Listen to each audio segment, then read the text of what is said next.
Hey YouTube, this is North Tatum, the Devil's Advocate.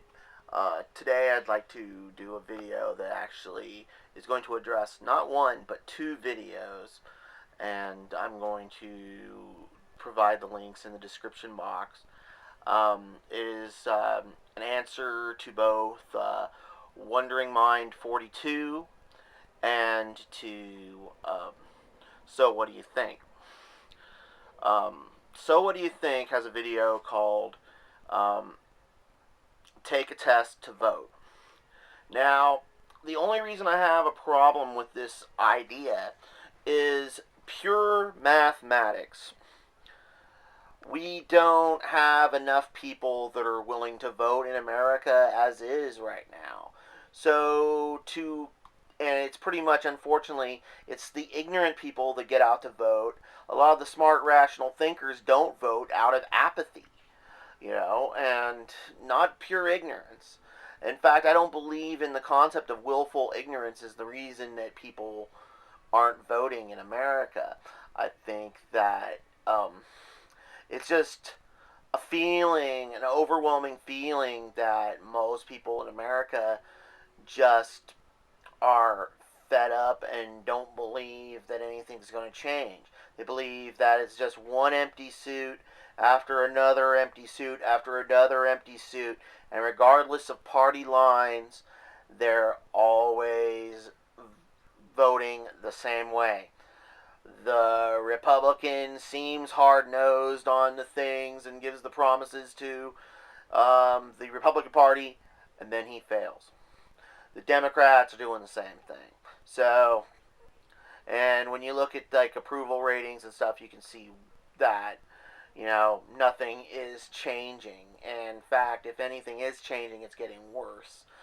Um, so I think it's more that the ignorant people are getting elected, not that the ignorant people are voting. So what needs to be done is an overall not testing people, but making incentives for people to vote. One issue I have is that there's supposed to be this equal time law in America, which says that if one candidate has such and such, if all the candidates being equal, if one can't afford to, after paying his entrance fee to run for president, um, and can't afford beyond that for advertising, can only do flyers, then shouldn't all the politicians be doing nothing but a flyer campaign? And another is campaign contributions. In fact, once a politician's elected or once a bond measure comes through and is voted for, the issue ceases to be whether it was an ignorant person or voted for it or not. It's the fact that the bond issues and stuff and the people that are getting elected don't really solve the problems. They all just redistribute the wealth that was raised by political action coalitions and lobbies for their favors and not what is in the best interest for the body politic. That being said, you know, there needs to be an education going on. There needs to be equal time. There needs to be a stop to campaign contributions.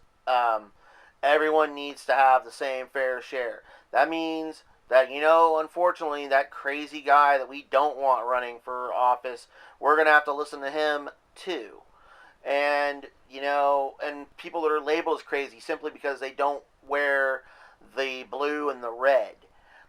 People who want to run as an independent or as the American Independent Party, which I actually am against, or the Libertarian Party, or the Green Party, or the Peace and Freedom Movement, or the Communist Party. It doesn't matter. If people are running in any of those parties, they should get equal time. What's scary is that it seems like there could be a third party getting elected in America, and it's not a third party that's going to benefit anybody. It's going to hurt everybody, including the party that is setting it up itself. And that's pretty scary in the next coming years. That we could have people voting ultra conservative just because they don't like how Obama's running things, or that they don't like how uh, things have been ran for the past 20 odd years since the first Bush. So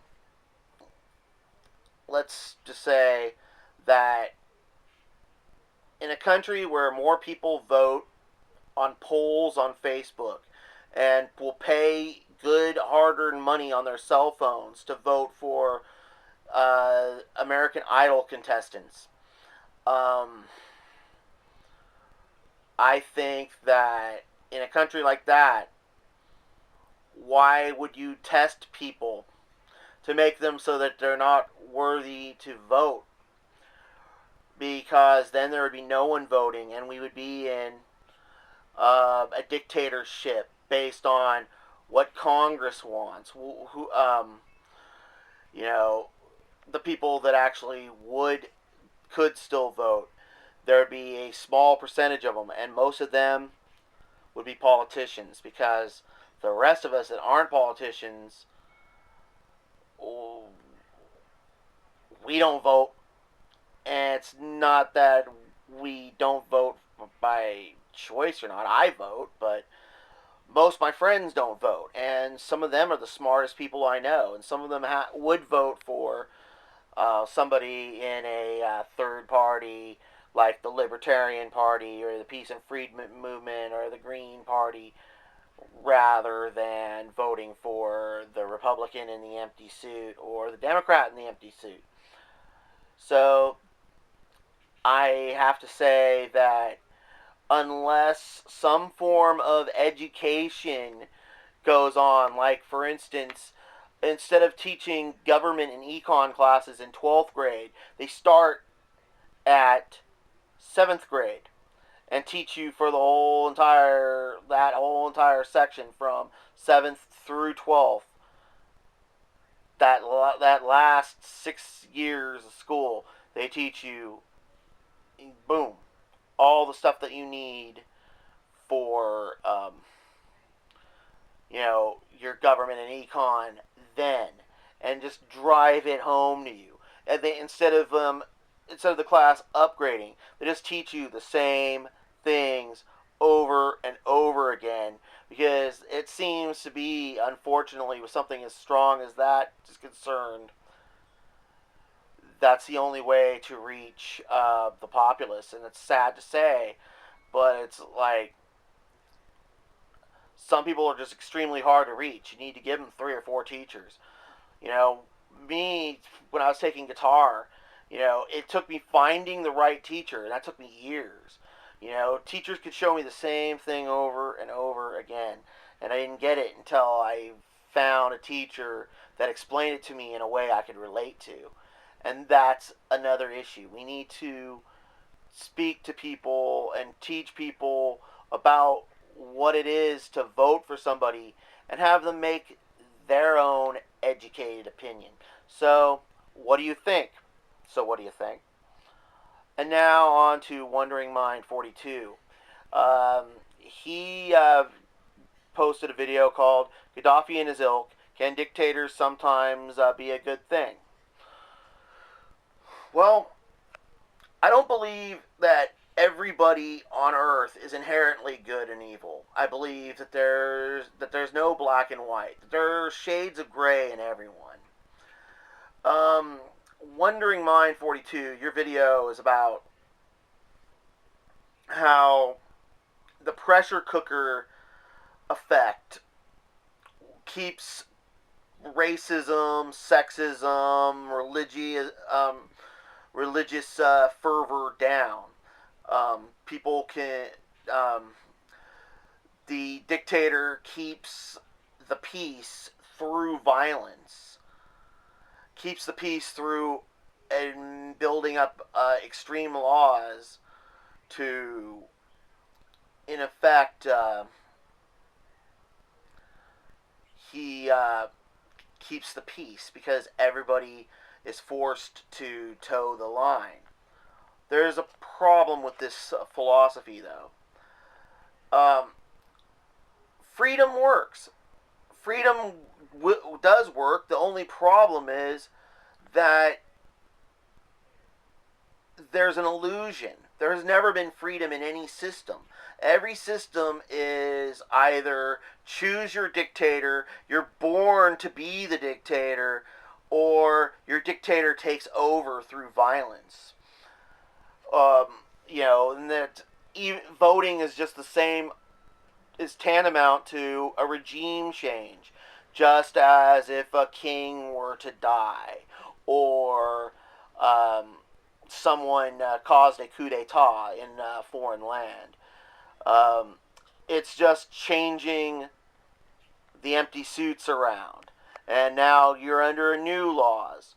Like, you may get the freedom of, oh, I can be gay in this country, but don't you dare have freedom of speech, or we're going to lock you up and throw away the key. Or I can, I can't be Jewish in this country, like what happened in Nazi Germany, or gay, or black, or whatever. But there's no amount of wealth I can't obtain because the system is set up to eventually be a utopia. So as long as we kill off a majority of the people on the planet. There's always an inherent problem with dictatorship. And that is that the underlying prejudices that have dated back over 2,000 years or more are still there and haven't been addressed.